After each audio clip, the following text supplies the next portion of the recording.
औज़ुबिल्लाहिमिनश्शैतानिर्रजीम बिस्मिल्लाहिर्रहमानिर्रहीम। Logy birds की जान से अस्सलाम वालेकुम। व्यूअर्स, आज का टॉपिक आपके मुख्तलिफ सवालात को मद्देनज़र रखते हुए हमने तरतीब दिया है। अच्छा, सर फहरिस्त आपके जो सवालात हैं वो ये होते हैं कि भाई कॉकटेल के बच्चे वो मर जाते हैं, 4-4, 5-5, 6-6 बच्चे कॉकटेल निकालता है, लेकिन जब फाइनल रिज़ल्ट हमारे पास आता है तब मुश्किल 1 या 2 बच्चे ही बचते हैं। और बाज़ दफ़ा तो ऐसा होता है कि कॉकटेल के बच्चे बिल्कुल ही नहीं बचते। बेहतरीन तरीके से सॉफ्ट फूड खिला रहे हैं, मिक्स दाना भी खिला रहे हैं, दुनिया जहाँ की खिदमत कर रहे हैं, लेकिन इसके बावजूद कॉकटेल के बच्चे हमारे पास बचकर नहीं दे रहे हैं। तो बहरहाल ये एक देरीना मसला है और बहुत ही ज़्यादा इसके ऊपर डिस्कस पहले भी हो चुकी है और हमने भी इसके ऊपर काफ़ी रिसर्च की है। तो व्यूअर्स, एक बात मैं बताता चलूँ कि जो हमने रिसर्च की है और जो रिज़ल्ट हमारे सामने आया है वो मैं आपको बता दूं, और उससे इंशाअल्लाह ताला आपके कॉकटेल के बच्चे कम से कम मरने से तो बच जाएंगे। बेसिकली व्यूअर्स, मिस्टेक क्या होती है कि जिस तरह के लवबर्ड का मिक्स दाना है या और दूसरी चीज़ें हैं वो तो सर्वाइव कर जाते हैं, उनके बच्चे भी माशाल्लाह हेल्थी रहते हैं और बेहतरीन है और कोई प्रॉब्लम नहीं आती, ठीक है ना। लेकिन कॉकटेल एक बहुत ही सेंसिटिव परिंदा है। ये खाने पीने के जो मामलात हैं उसमें अगर ज़रा सी भी लापरवाही हो जाए तो यकीन जानिएगा ये अपने बच्चों को सही तरह से फीड नहीं कराता। और दानों में भी बहुत से हम इतने पावरफुल दाना दे देते हैं जिससे कि उनके बच्चे बर्दाश्त नहीं कर पाते उसकी ताकत को। तो जो हमने रिसर्च की है वो आज मैं आपके सामने पेश कर रहा हूँ, उसको देख लें। उसका रिज़ल्ट इंशाअल्लाह ताला बहुत ही अच्छा है। वो रिज़ल्ट भी मैं आज आपको दिखाऊंगा और मिक्स ड्राई फीड में मैं उसको क्या दे रहा हूँ वो भी मैं आपके सामने दिखाने लगा हूँ, वो भी आपने वॉच करनी है। फिर आते सॉफ्ट फूड, वो किस तरह से देनी है, कितनी मिकदार में देनी है, इन तमाम चीज़ों की मैंने आज आपके सामने डिस्कस करनी है। उससे इंशाअल्लाह ताला जैसे ये मेरे पास बच्चे नज़र आ रहे हैं कॉकटेल के, इसी तरह से इंशाअल्लाह ताला आपके बच्चे भी सेफ़ रहेंगे। अच्छा बेबा, ये एक बात बता दूँ कि मेरे पास जो माशाल्लाह कॉकटेल के बच्चों की एक बाहर रहती है, बेहतरीन तरीके से परवरिश आ रही होती है, और इसी तरह से लुटेनो आपने देखे हैं और दीगर परिंदे हैं जावा वगैरह। बेसिकली वजह ये है कि हम हर चीज़ के ऊपर पहले एक रिसर्च कर रहे होते हैं और रिसर्च करने के बाद एक्सपेरिमेंट करते हैं। एक्सपेरिमेंट करने के बाद इसके बाद हम आपके सामने पेश करते हैं कि आपको किसी किस्म की प्रॉब्लम ना आए। ये कॉकटेल के बच्चों के ऊपर पिछले 2 साल से मैं रिसर्च कर रहा हूँ और उसमें मुख्तलिफ मराहिल आए हैं जिसमें मुझे बाद दफ़ा लॉस भी उठाना पड़ा है, लेकिन आखिरकार मैं उस नतीजे पर पहुँचा हूँ कि भाई कॉकटेल के बच्चों को मरने से कैसे बचाया जाए। और पिछले 2 साल से शुक्र अल्हम्दुलिल्लाह मेरे पास कॉकटेल के जो बच्चे हैं वो बेहतरीन तरीके से परवरिश भी पा रहे हैं, वो माशाल्लाह बच भी रहे हैं और माशाल्लाह हेल्थी होकर के इससे हम उनको बाहर निकालते हैं। अच्छा व्यूअर्स, सबसे पहले तो मैं आपको दिखा दूं कि इनकी ड्राई मिक्स फीड वो मैं क्या दे रहा हूँ, और बेसिकली जो बच्चों के मरने की वजह है वो यही है ड्राई मिक्स फीड। ये किस तरह से देनी है, क्या चीज़ आपने देखनी है, इसको ज़रा गौर से देख लें आप। इंशाअल्लाह ताला आपके बच्चे जिस तरह ये मेरे पास कॉकटेल के बच्चे नज़र आ रहे हैं और ये आपके सामने परवरिश भी पा रहे हैं, ठीक है, और इनके वालिदैन खिला रहे हैं, मैं नहीं खिला रहा हूँ इनको। अब मैं आपको दिखा दूँ कि वो ड्राई मिक्स फीड है क्या, तो ज़रा देख लेते हैं इसको। ये देखें, ये केज है, ठीक है ना, इसके अंदर ये हमने कॉकटेल का पेयर रखा हुआ है। ये 2x2 का केज है। अच्छा व्यूअर, ये सबसे पहले जो चीज़ है वो आप नोट करें, ये आप देख लें, ये बहुत ही सादा सी ग़िज़ा है जिसको कि पंजाब में तो इसको चीना भी कहते हैं। बहरहाल ये है मोटी कंगनी और बारीक कंगनी, ठीक है। इसके अंदर ना सनफ्लावर है, ना बाजरा है, ना और दूसरी चीज़ें हैं, ना भगदाना, अदरवाइज़ कोई भी चीज़ इसमें शामिल नहीं है। यही मैं आपको बताना चाह रहा हूँ अपने बर्ड्स को जिनके चिक निकल आते हैं, मैं उसकी बात कर रहा हूँ, जिनके चिक्स निकल आते हैं।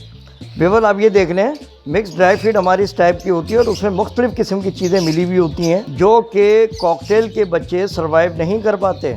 और यही वजह है कि जब ये इनके वालिदैन इसको इस टाइप की फ़ीड खिलाते हैं तो वो हाज़मे में नहीं आती और एक वक्त ऐसा आता है कि आपने देखा होगा उनके पोटे भरे हुए होते हैं और बच्चे एक्सपायर हो जाते हैं। उसके बाद हमने ये बिल्कुल सादा से फ़ीड इनको दी। अच्छा व्यूअर्स, इसकी क्वांटिटी भी आप देख लें। ये जो मोटी कंगनी है ये हमने लिया 3 किलो और बारीक कंगनी इसमें हमने शामिल की है 1 किलो। यानी कि दूसरे लफ्ज़ों में मैं ऐसा भी समझा दूँ आपको, 3 किलो चीना और 1 किलो बारीक कंगनी इस तरह से मिक्स कर हमने रख ली है। और जब भी कॉकटेल के चिक निकलें आपने इस तरह से मिक्स कर उनके बच्चों को देना है। और बाकी ये जो मैंने आपको दिखाई थी मिक्स ड्राई फीड वो आपने देना है उस कॉकटेल को जिसके बच्चे नहीं निकले हुए। अच्छा व्यूअर, ये मॉर्निंग में मैंने रखा था दाना, अब मैं इसमें थोड़ी सी फूंक मारता हूँ तो आप देखें इसका बाकायदा से छिलका उतारा हुआ इन्होंने।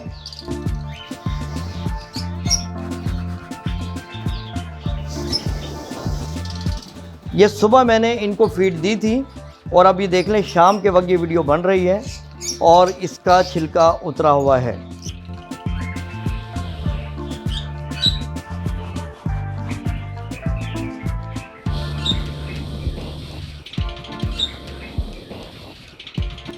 वैसे तो ये दाना मैं साफ़ करता हूँ, दाना साफ़ करने की मेरे पास मशीन है माशाल्लाह, हेवी किस्म की मशीन मैंने तैयार कराई भी है।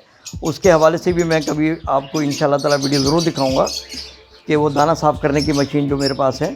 बाकी ये इस वक्त जो मैं दिखाना चाह रहा हूँ वो आप समझ लें कि ये सुबह के वक्त मैंने बारीक कंगनी मोटी कंगनी मिलाकर रखी थी और शाम के वक्त तक इतना दाना माशाल्लाह खा चुके हैं। जो छिलका मैंने अभी उड़ाया है और नीचे साफ़ दाना मौजूद है। और आपको भी इसी तरह से करना है। मॉर्निंग में जब दाना आप इसमें डालेंगे तो शाम के वक्त आपने कोशिश करनी है कि दाने को साफ़ करें और साफ़ करने के बाद दोबारा से आप केज में रख दें। और ये दाना 24 आवर रहना चाहिए इनके पास। अच्छा भाई, अगला मरहला आ जाता है ये सॉफ्ट फूड का। ये आपने उस कॉकटेल को जिसके बच्चे निकले हुए हैं आपने 2 टाइम देना है। यानी कि अगर एक टाइम मॉर्निंग में आपने 8 बजे दी है तो शाम 4 बजे आपने लाजमी इसको देना है, ठीक है। सॉफ्ट फूड के हवाले से आप ये देख लें, ये आपके सामने ये चना नज़र आ रहा है। ये चने आते हैं 2 टाइप के, एक होता बड़ा और एक है छोटा। आप ये छोटे वाले चने ले लें और इसके साथ आपने लेनी है ये गंदम, साफ़ सुथरी गंदम आप लेंगे। इसके अलावा आपने कोई चीज़ इनकी सॉफ्ट फूड में नहीं डालनी है, ठीक है। ये बेहतरीन पावरफुल सॉफ्ट फूड है। अब मैं क्वांटिटी आपको बता दूं, क्वांटिटी के रेशो आप ऐसा रख लें कि ये जो चना है ये तो आप ले लें 1 kg। कितना? 1 kg यानी 1 किलो। और इसी तरह से ये जो गंदम है ये आपने ले लेनी है 2 किलो। ये इस तरह से मिक्स करके आप अपने पास रख लें। अब वो जिसके पास ज़्यादा रेशो बना ले इसके, लेकिन आपने इस तरतीब से अपने पास बनाकर रख लेना है। अब बात आती है इसको भिगोना कितनी देर है। तो मेरे भाई ये दोनों ही चीज़ें बहुत हार्ड किस्म की हैं। ये आपने 24 आवर के लिए इन दोनों चीज़ों को आपने भिगो देना है। 24 आवर भीगने के बाद ये दोनों अशिया बहुत नरम हो जाएंगी, बेहतरीन किस्म की। और आपके ये जो कॉकटेल के चिक्स निकले हुए हैं उनके लिए बहुत ही सूटेबल होगी। अब जैसा कि सर्दी का मौसम चल रहा है तो आपने करना ये है, ये आप देख लें आपके सामने ये अंडे मौजूद हैं। सॉफ्ट फूड में हमने बॉयल किया हुआ अंडा भी शामिल कर दिया है कम क्वांटिटी में, ठीक है ना। ये चूँकि सर्दी का मौसम चल रहा है, ये आप डेली बेसिस पर इनको दे सकते हैं, ठीक है ना। इससे फ़ायदा ही होगा, नुकसान कोई नहीं है इसका। अच्छा, इसके अलावा एक बात और आपने जहन में रखना है कि जिन कॉकटेल्स के बच्चे निकले हुए हैं उनको सॉफ्ट फूड आपने डेली बेसिस पर 2 टाइम देना ज़रूरी है। एक बच्चे के लिए 1 खाने वाला चम्मच आप मॉर्निंग में दे देंगे और 1 खाने वाला चम्मच आप देंगे शाम 4 बजे या 5 बजे, ठीक है ना। इस तरह से जितने भी बच्चे होंगे उसी हिसाब से आपने वो खाने के चम्मच बढ़ाते जाएंगे। मिसाल के तौर पर अगर 4 बच्चे निकले हुए हैं तो खाने वाले 4 चम्मच आपने डालना है और 1 चम्मच एक्सेस डाल देंगे उनके पेरेंट्स के लिए, ठीक है ना। इस तरीके से आपने सॉफ्ट फूड डेली बेसिस पर उनको देना है, सुबह भी और शाम के वक्त भी। और जिनके बच्चे नहीं निकले हुए उनको आपने सिर्फ मॉर्निंग में ही देना है, उनको शाम को देने की ज़रूरत नहीं है। अच्छा व्यूअर्स, इसके अलावा आपने एक काम और वो ये कि जब कॉकटेल के चिक निकल आएँ तो शाम मगरिब के बाद यानी तकरीबन 6-7 बजे आपने उनके चिक्स को एक बार देखना होगा कि आया उनके वालिदैन ने उन बच्चों को फीड कराई है या नहीं। होता ये है कि जब 4, 5 या 6 बच्चे होते हैं तो उसमें से चंद एक को तो ये फीड करा देते हैं और बाकी को छोड़ देते हैं। अगर ऐसी सिचुएशन हो तो आपने उनको हैंड फीड कराना लाजमी है। ऐसा ना हो कि उनका पोटा खाली हो और वो भूखे ही रात को सो जाएं। अगर ये कंडीशन होगी तो दूसरी दिन आपको उनकी डेड बॉडी ही मिलेगी। तो ये तमाम चीज़ें देखना बहुत ज़रूरी है। अगर इस तरह से आप अमल करेंगे तो इंशाअल्लाह ताला ये बच्चे मरने से भी बचेंगे। अच्छा, आप ये देख लें कि ये शाम का वक्त है और इस वक्त तकरीबन 6 बजे इन सब के पोटे माशाल्लाह भरे हुए हैं। अच्छा भाई, ये देखेंगे सबसे छोटा बच्चा है, इसका भी पोटा भरा हुआ है। अभी इसको सही तरीके से पर इसके नहीं आए हैं। और ये पोटा जो मैं आपको दिखाना चाह रहा हूँ वो ज़रा आप देख लें, ये सब के सब माशाल्लाह फीड हुए हुए हैं। इसके अलावा आपने करना है ये देख रहे हैं पानी रखा हुआ है और पानी का बर्तन आप देख लें, बिल्कुल साफ़ सुथरे बर्तन हैं हमारे पास। हर केज में इसी तरह के प्योर नायलॉन के बने हुए साफ़ सुथरे बर्तन हैं। और गोलाई में बर्तन है, उससे फ़ायदा ये होता है कि इसमें किसी भी किस्म की काई नहीं जमा होती, किसी किस्म की इसमें कोई प्रॉब्लम नहीं आती, गंदगी नहीं जमा होती। आप डेली बेसिस पर इसको वॉश करें, धोएं और धोने के बाद आप रोज़ाना इसका पानी चेंज कर दें। ये पानी 24 आवर के लिए इनके केजेस में रहता है और डेली बेसिस पर इसको हम पानी को चेंज भी कर देते हैं, साफ़ सुथरा रखते हैं पानी को। और साफ़ पानी का भी बच्चों की परवरिश में बहुत ज़्यादा अमल दखल है। लिहाजा सुबह के वक्त जब आप फीड डालने के आए 8 बजे, उसी वक्त बर्तन निकाल लिया करें, उसको अच्छी तरह वॉश कर लिया करें। वॉश करने के बाद ताज़ा फ्रेश पानी इनको दे दिया करें, जो कि 24 आवर्स के लिए इनके केज में मौजूद रहे। अच्छा, इसके अलावा एक सवाल और पैदा होता है, क्या जिनके चिक निकले हुए हैं उनको लोशन खिला सकते हैं? तो मेरे भाई लाजमी खिलाएं। लोशन जो है ना, हर बर्ड्स के लिए बहुत ही फ़ायदेमंद है। इसके नुकसानात नहीं हैं, फ़ायदे बहुत ज़्यादा हैं। लेकिन खिलाने की तरतीब वही होगी जो कि मैं आपको लोशन की वीडियो बनाकर दिखा चुका हूँ। किस तरीके से आपने उसको वॉश करना है, कितनी क्वांटिटी में खिलाना है। तो लिहाजा ये बात बिल्कुल फ़ाइनल है कि आपने एक दिन छोड़कर दूसरे दिन जिनके चिक निकले हुए हैं उनको भी लोशन खिलाना है। लेकिन ये बात जहन में रहे कि लोशन को धोकर खिलाना है। ऐसा नहीं हो कि मार्केट से परचेज़ किया और उठा के बर्ड्स के सामने डाल दिया। और लोशन की पूरी तरतीब, उसको कितना खिलाना है, किस तरह से खिलाना है और उसके क्या बेनिफिट हैं, इस टॉपिक पर ऑलरेडी वीडियो मौजूद है, उसको आप देख सकते हैं।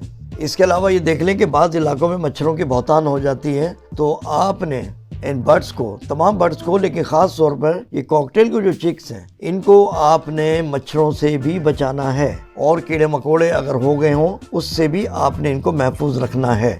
इनको महफूज रखने का तरीक़ाकार मैं आपको बता ही चुका हूँ। परमाकिल जो मेडिसिन आती है उसका आप अपने शेड में भी स्प्रे करें, इनके बॉक्स में भी स्प्रे कर दें, या जिन्होंने मटकियाँ लगाई हुई ब्रीड के लिए उसमें भी आप स्प्रे कर सकते हैं, ठीक है ना। तो उससे क्या होगा, आपका पूरा ये जो केजेस हैं, रूम है, वो कम से कम मच्छरों से और कीड़े मकोड़ों से तो महफूज हो जाएगा। जब मच्छर इसमें नहीं आएंगे तो क्या होगा कि इन बर्ड्स को नहीं काटेगा। मच्छरों के काटने की वजह से ये जो चिक हैं, ये मुख्तलिफ बीमारियों में मुब्तला हो जाते हैं, जिसका कि हमें पता भी नहीं चलता। अच्छा व्यूअर्स, आज की वीडियो यकीनन आपके लिए बहुत ही फ़ायदेमंद साबित हुई होगी। और क्योंकि वजह ये कि अक्सर सवालात और मेरे कमेंट्स में भी और व्हाट्सएप में भी ये कॉकटेल से रिलेटेड बहुत सवालात आते हैं उनके बच्चों के हवाले से। तो ये मैंने तफसील से आपको बता दिया है और आपने इस पर अमल करना है। इंशाअल्लाह ताला आपके बच्चे सेहतमंद भी रहेंगे और किसी किस्म की उनमें कोई प्रॉब्लम नहीं आएगी। आपने कमेंट सेक्शन में अपनी राय का इज़हार ज़रूर करना है और अपने इस चैनल का भी ख्याल करना है। दुआओं में याद रखिएगा। अल्लाह हाफ़िज़।